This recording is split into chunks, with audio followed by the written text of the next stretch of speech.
ঈদকে কেন্দ্র করে উত্তরের জেলা দিনাজপুরের মার্কেটগুলোয় ক্রেতা সমাগম বেড়েছে। জেলার ঈদ বাজারের চিত্র জানাচ্ছেন সুলতান মাহমুদ।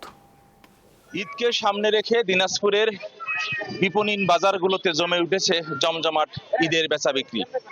সকাল থেকে গভীর রাত পর্যন্ত দিনাজপুরের বিভিন্ন মার্কেটগুলোতে চলছে ঈদের জমজমাট বেচা বিক্রি।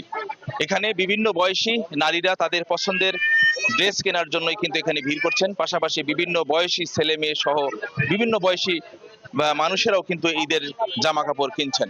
তবে দিনাজপুরের যে গুলশান মার্কেট থেকে শুরু করে দিনাজপুরের মালদাপট্টি সহ বিভিন্ন মার্কেটে কিন্তু একেবারেই জমজমাট অবস্থায় চলছে বেচা বিক্রি।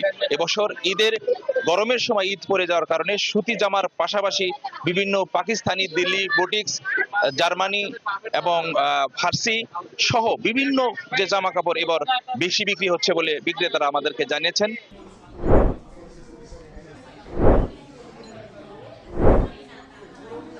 তবে এবার ক্রেতারা বলছেন গত বছরের তুলনায় জামার দাম একটু বেশি হলেও ঈদ বলতে কথা, প্রিয়জনকে ঈদের উপহার দিতে হবে, এজন্য দাম একটু বেশি হলেও তারা কিন্তু তাদের পছন্দের জামা কাপড় ক্রয় করছেন।